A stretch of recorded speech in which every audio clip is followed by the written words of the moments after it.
자녀에게 집을 미리 물려주는 게 좋을까 고민해본 적 있으세요? 저도 몇 년 전 비슷한 상황에 부딪힌 적이 있어요. 오래전에 투자 목적으로 사둔 빌라가 있었는데 재개발 이야기가 슬슬 들리면서 고민이 시작됐죠. 이걸 아이에게 증여해야 할까? 아니면 매매 형식으로 넘기는 게 나을까? 하는 문제였어요. 주변에서도 다들 의견이 갈리더라고요. 누군가는 증여가 깔끔하다 하고 또 누군가는 매매가 절세에 유리하다고 말했죠. 혼란스러울 수밖에요. 저처럼 부모 세대에서 자녀에게 자산을 넘겨주는 과정은 단순히 재산 이전이 아니라 세금, 청약, 자격, 향후 주거 계획까지 얽혀 있어서 쉽게 결정하기 어려워요. 그래서 이번 글에서는 제가 직접 경험한 고민과 공부 과정을 바탕으로 증여, vs 매매 중 어떤 방식이 더 합리적인지 차근차근 이야기해보려 합니다. 이 글을 다 읽으시면 단순히 세금 얼마 내야 하지? 수준을 넘어서 시기와 방법까지 스스로 판단할 수 있는 눈을 키우실 수 있을 거예요. 증여 vs 매매 어디서부터 따져야 할까? 보통 자녀에게 집을 주려고 할 때 가장 먼저 떠올리는 건 증여세가 얼마나 나올까? 하는 부분이에요. 실제로 세법에서는 성인 자녀에게 증여할 경우 10년간 5천만 원까지는 세금이 면제됩니다. 하지만 집값이 억 단위로 움직이다 보니 공제받고 남는 금액이 훨씬 크죠. 예를 들어 시가 2억 원짜리 집을 증여한다고 하면 5천만 원은 공제되고 나머지 1억 5천만 원이 과세 표준이 됩니다.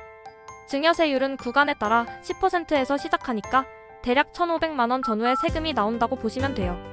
여기에 취득세 3.5%도 추가되니까 단순 계산으로도 2천만 원 가까운 세금이 붙는 셈이에요.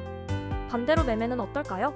부모가 자녀에게 시세대로 팔면 양도세가 나올 수 있지만 만약 매입가와 매도가가 같거나 큰 차이가 없다면 세금은 거의 없을 수 있어요. 자녀 입장에서는 취득세가 13% 정도라 증여보다 훨씬 낮습니다. 그런데 문제는 부모 자식 간 거래가 시세보다 지나치게 싸면 국세청이 그냥 넘어가지 않는다는 점이에요. 세법에서는 시세의 70% 미만으로 거래하거나 차액이 3억 원 이상이면 사실상 증여로 간주합니다. 흔히 말하는 저가양수 규정이라는 게 바로 이거예요. 그래서 시세 2억짜리를 1억 4천에 매매하는 건 세법상 안전선이라고는 하지만 실제로는 국세청이 들여다볼 가능성도 있습니다. 저도 처음에는 단순히 세금만 비교했어요. 증여하면 2천만 원 정도 세금, 매매하면 취득세만 내고 끝나네? 이렇게 생각했죠. 그런데 조금만 더 깊이 들어가면 다른 문제가 보입니다. 바로 자녀의 청약 자격과 향후 주거 계획이에요. 예를 들어 성인 자녀가 아직 무주택자라면 청약 기회를 가질 수 있는데 부모로부터 집을 증여나 매매로 받는 순간 주택 보유자가 됩니다. 특히 서울이나 수도권처럼 청약 경쟁이 치열한 곳에서는 무주택 여부가 가장 중요한 조건인데 성급하게 주택을 이전했다가 자녀의 청약권을 날릴 수 있는 거예요. 실제로 제 지인 한 분은 아이가 결혼 준비 중일 때 부모가 아파트를 증여해줬다가 신혼부부 특별공급 자격이 사라져서 굉장히 후회하더라고요. 또 재개발 재건축 지역은 권리산정일이라는 게 있어서 그 날짜 이후에 소유권을 취득하면 조합원 지위를 인정받지 못할 수도 있어요. 그래서 시기를 잘못 잡으면 준 집은 있는데 권리행사는 못하는 난처한 상황이 벌어질 수도 있죠. 제가 소유했던 빌라 역시 마침 재개발 이야기가 돌던 곳이었기 때문에 언제 넘기는 게 가장 현명한가가 큰 고민이었습니다. 많은 분들이 매매하면 무조건 세금이 적고 증여하면 무조건 세금이 많다고 생각하시는데 꼭 그렇지는 않아요. 부모 입장에서는 매매가 양도세 이슈를 만들고 자녀 입장에서는 증여가 취득세 부담을 키웁니다. 세금을 단순 비교하기보다 각자 상황에 따라 유불리가 달라지는 거예요. 예컨대 부모가 이미 다주택자인 경우 자녀에게 매매로 넘길 때 양도세 중과가 적용될 수 있습니다. 반대로 무주택자인 자녀가 증여를 받으면 취득세만 조금 더 낼 뿐 증여세 부담이 크지 않을 수도 있어요. 그리고 증여세는 신고만 잘하면 나중에 국세청에서 문제 삼을 일이 거의 없지만 매매는 시세 대비 가격 차이가 크면 추후 증여세 추징 위험이 있습니다. 제가 내린 결론. 결국 저는 증여를 선택했어요.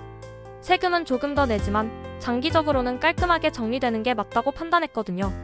아이가 당장 청약을 준비하는 상황도 아니었고 재개발 권리 문제도 권리 산정일 전에 정리할 수 있었기 때문에 오히려 마음이 편했습니다.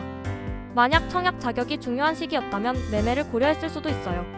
하지만 세금 때문에 자녀 인생의 중요한 기회를 날리는 건 더 큰 손해일 수 있거든요. 자녀에게 집을 넘길 때 증여와 매매 사이에서 고민하는 분들이 많습니다. 저 역시 그 과정에서 밤잠 설칠 정도로 머리가 복잡했어요. 하지만 하나 깨달은 건 단순히 세금 크기만 보지 말고 자녀의 인생 계획과 맞물려 생각해야 한다는 점이에요. 세금은 몇 천만 원 단위지만 잘못된 선택은 자녀의 주거, 안정과 미래 계획에 훨씬 큰 영향을 줄 수 있습니다. 결론적으로 증여 vs 매매 어느 쪽이 더 유리한가는 상황마다 달라요.